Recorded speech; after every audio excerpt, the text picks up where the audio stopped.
into that. Then finally we also have the whole issue of privatization. Because that's the latest entrant into the whole thing because of the water sector reform and that whole thing increasing privatization. Yeah. And in the book we have taken a stand that there are two types of privatization which is taking place. And very often in the debate about privatization, both these things get conflated, taken for each other, or interchangeably used. One is what you call a water source privatization, or a water right or entitlement privatization, Yes. which is much more serious. And the other one is what you call a service delivery privatization. Like in a city you have to deliver water, so you have either on a BOT principle like build, operate and transfer type of principle, or some private agency or a corporate body or somebody is interested to deliver the water. So these are two different types of privatization, and we need to take account of them as distinct types of things.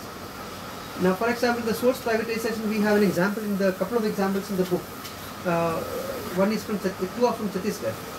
In Chhattisgarh, there is a river called Shivanath River. That was, I think, in the 80s. There was an effort to privatize 15 kilometers of that river. That river stretch about 15 kilometers given to a company called Radial Company, and they put up a structure and they said that they are owning the water what is stored there, and even the local people were not allowed to use the water for their purposes, or local fishermen were not allowed to fish there and that thing. There was a massive agitation, and after 3-4 years the government had to actually scrap the whole agreement on that. So that was one of the successes against the privatization. Yeah. Why did it come that the government scrapped the agreement? That's because of popular pressure.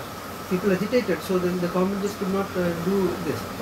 Another example is that the bottling plants now coming up and in a big manner and buying up water or groundwater especially. One famous example which is quoted is the Kerala case, the Plachumada, which is also there in the book, and things where the Coca-Cola company came there and got a license to put up the plant and isn't using groundwater and things. So one issue is that the amount of groundwater they use.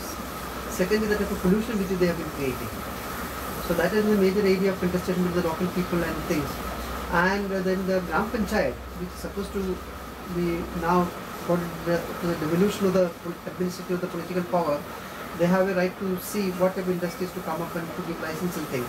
They cancel the license. And then they approached the court and everything. Then the case went into the High Court of Kerala. They gave a verdict which is, I think, in favor of the Coca-Cola company. Now I think the match is pending with the Supreme Court. But at the moment, production is stopped there. Yes. This is in a limbo.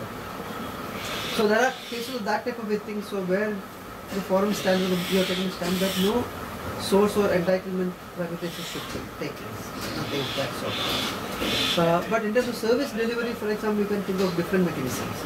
The first thing is that, for example, the users themselves can operate.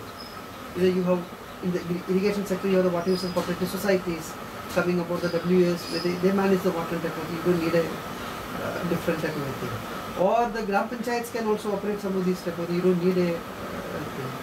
Or if any of these things don't work, then probably you can think about a private party doing it, but with certain preconditions. There should be a good regulatory mechanism in place. If there are private players who want to be there, there should be certain conditions of the service delivery itself. Based on equity, like who is going to get how much access of water, what is the type of pricing mechanism going to be there. Otherwise, one of the biggest fears is that once privatization comes, then the water pricing is going to go up, and then so poor sections may not get access to that kind of thing. So, irrespective of who is going to provide that water, whether it is the government, whether it is a users' own cooperatives or their own collective entities or a private body, we should put certain quality and quantity and pricing preconditions in place, and these contracts have to be reviewed and regulated properly. Okay. So that is how, so these are the 7 or 8 types of conflicts which we have discussed in the book. But apart from that, there are a whole lot of other things which are unfolding. I told you in the beginning about floods, for example. There is nothing mixed about the floods in this, so we are making a serious effort in that direction. There will be other types of conflicts also. Also, there are certain geographical areas which have been left out in this. So we are making a concerted effort to document some cases now from Northeast, for example. Because there's a total disconnect between what's happening in the Northeast East and the rest of the India. Because a lot of Indians consider Northeast as not part of India, the main India type of thing. Because nobody knows the type of conflicts and contested techniques around water and hydropower projects coming up, and they're in this whole thing. So forum's effort is to bridge this gap to some extent. How can you bring that understanding to the remaining part of India and debate and so that they get also support type of thing. So probably in a month or two we should have a good compendium of 20 odd cases of different type of thing from Northeast. So that's the thing. So this is an evolving process, and the type of typology you have developed, you also don't say that is a final thing. Now there are other people who have looked at a different way of conceptualizing. There are overlaps. Now John Briscoe has a book called India's what we call something a few years back. Yeah, it's a report for the World Bank. right? Yeah, he was in World Bank. This is come out as a publication. India's water economy Economy a or something. turbulent Turbulent future. or Right, something right. The like same that. thing. So I had reviewed that. So they have conceptualized so water conflicts in a different manner. For example, they have talked about within irrigation commands or upstream, downstream.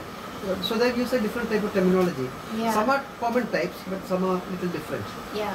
So, for example, they don't even talk about privatization as an important source of conflict. So That's that is how the interesting. book, yeah. So, but we are trying to develop further, bring in more nuances into the whole typology and things, yeah.